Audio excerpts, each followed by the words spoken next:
What is work? What is work?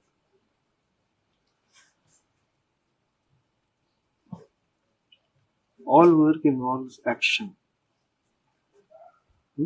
All work involves action.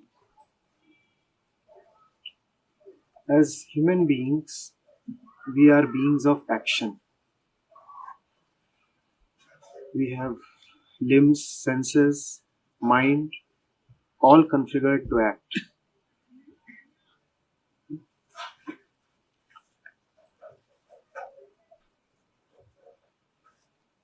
So action is inevitable. One cannot avoid action. So workers we all are.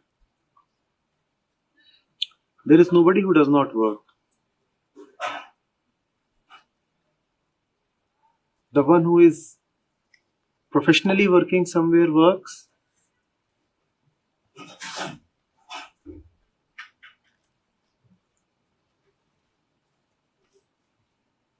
And so does the one who is professionally unemployed. Both of them are workers irrespective of whether or not they are formally working somewhere. To be alive is to be working. We are working all the time because action is happening all the time. Then the question is of the quality of work. How does one work? From where does the work arise?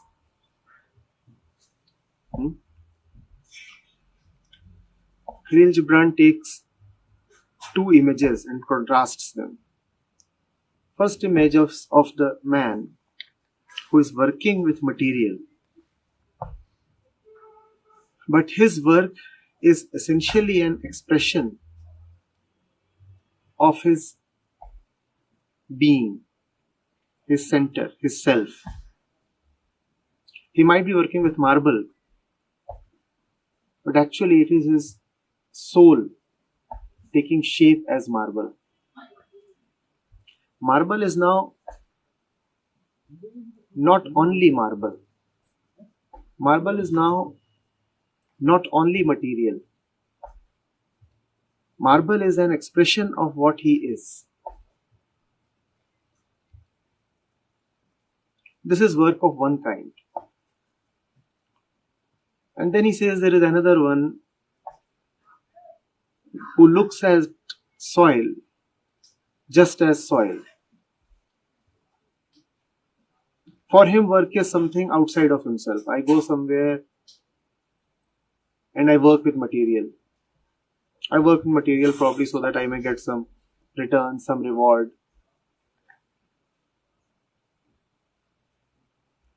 He is not directly and organically connected to his work.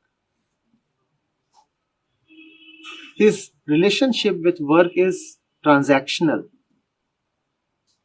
I work, I put in some hours, and in return, I get paid. Are you getting it? So there is you, there is work, and then there is a business-like relationship between you and work. This is the second way of working. The first way of working is, work is not outside of me. Work is an expression of me. Work is not outside of me. Work is just an expression of who I am.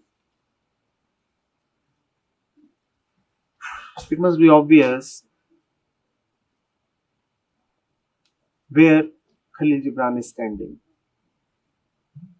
It must be obvious what kind of work he supports. And then it should also be clear that it doesn't matter where you work, how much you earn, to what field does your work belong.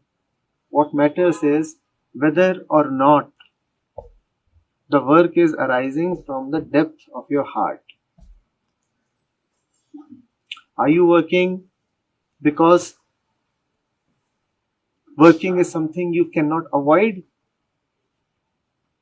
Because working is like breathing for you?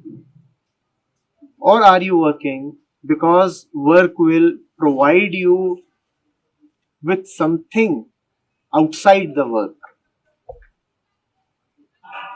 Because work will benefit you in a way that meets your other needs.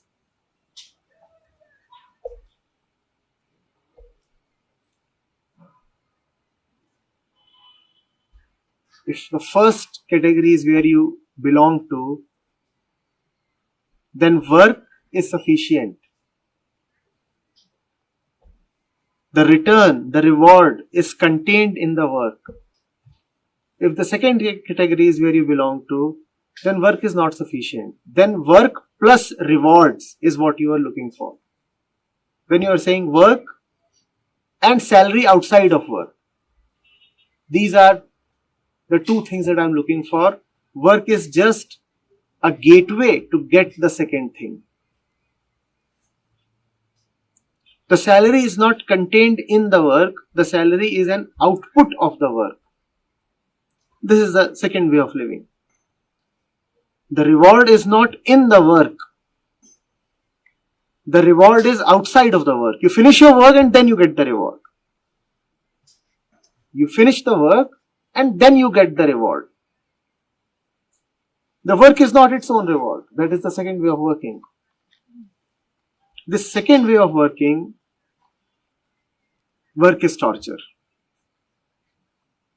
Because you are not working to work, you are working to get the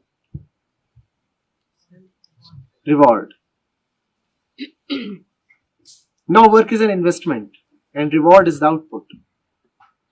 Like any sane investor, you would want to minimize the investment and maximize the output. You would want to say, can I get the same salary by working lesser and fewer hours? And if somebody says, yes, it is possible, then you would opt for that. If you are being paid an amount for working 25 days a month, and if somebody pays you the same amount for working 15 days a month, you would go for working 15 days a month. Because it's not the 25 or 15 days where your heart lies. Your heart lies in the output.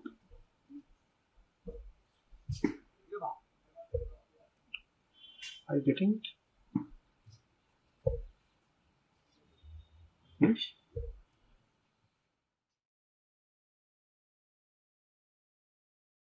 There's also a line in the work.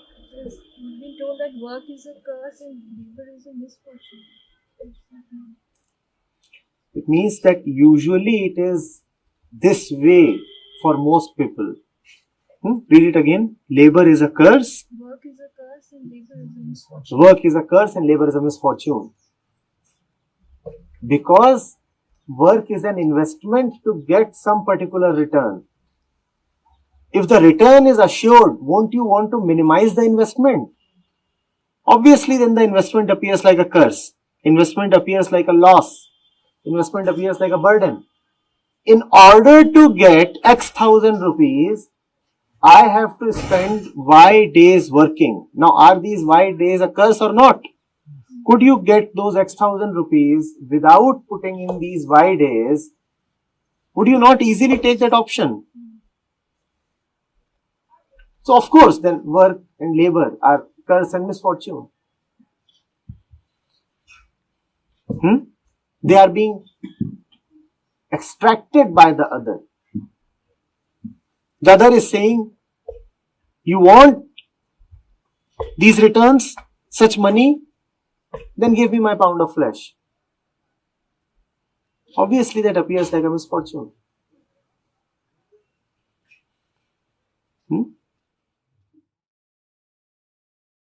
This paragraph, but if you in your pain call birth and affliction, and the support of the flesh a curse written upon your brow, then I answer that naught but the sweat of your robe shall wash away that which is written.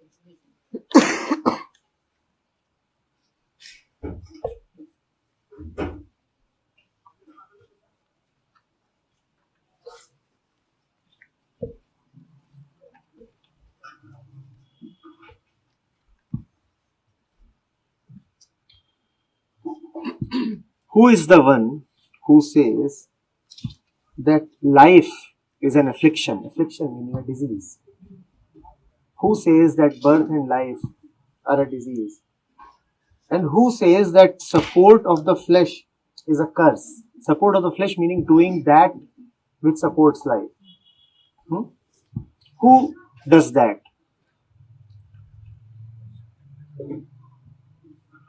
Nothing in existence finds supporting itself such a demanding burden.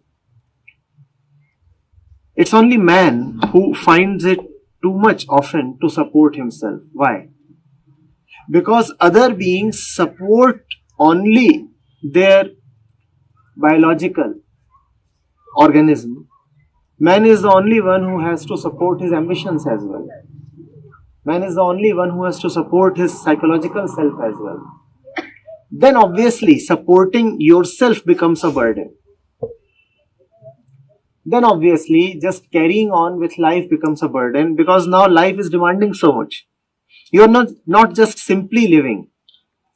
You are saying, just to live, I require these and these amenities. Now living becomes an expensive affair, a demanding affair. It extracts so much from you.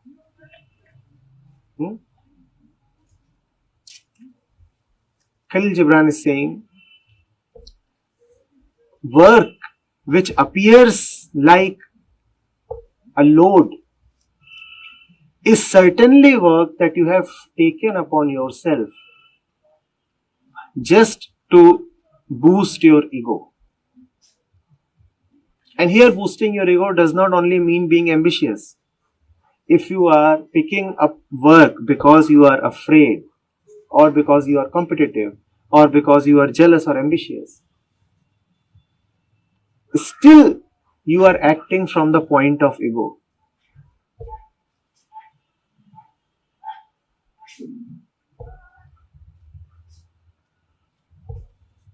And these are two things which have to be parallelly understood.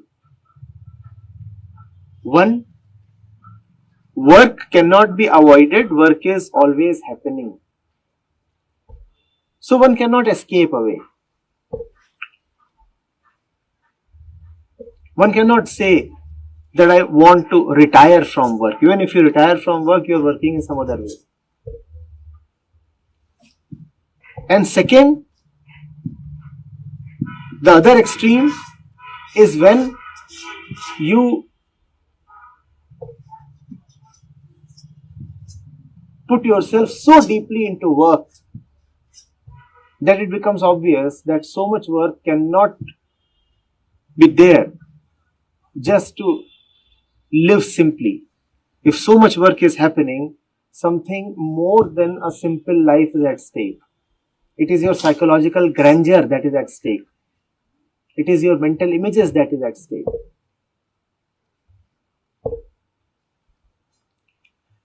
Neither live a life that shrinks away from work. We have said again and again, work is always happening. We are creatures and beings of action. So do not live a life that tries to escape work, and also do not live a life that uses work as a medium for psychological aggrandization. Work must always be there, and work must always be there as an expression of your heart. One extreme is, I will not work at all, I am a rebel. That extreme is like that of Arjun on the battlefield refusing to fight. Krishna tells him, it is not possible for you to escape work now. Of course, he's on the battlefield. To fight is his work at that moment. Krishna tells him it's not possible. He very clearly says that the three gunas of Prakriti run this universe, and this universe is always in motion. Action is always happening.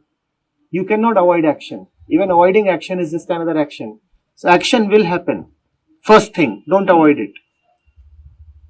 And second thing, remember that action must happen only to the extent that it is pure, coming from the right center.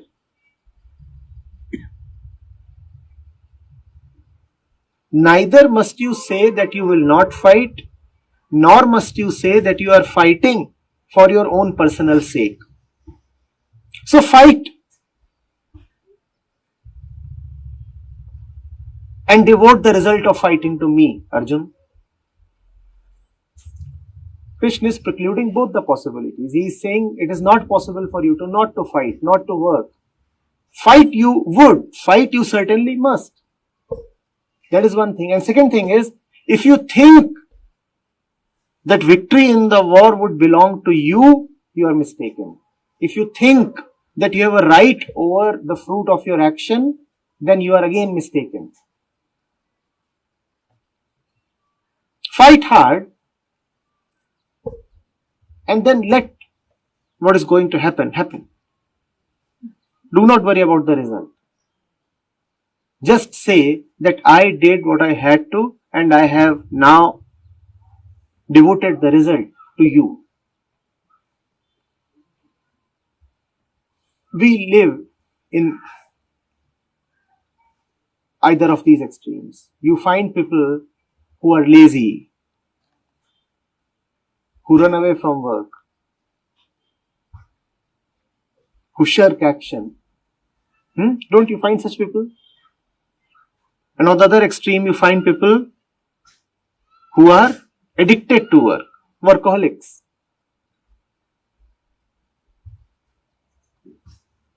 Khalil Gibran would have neither of them.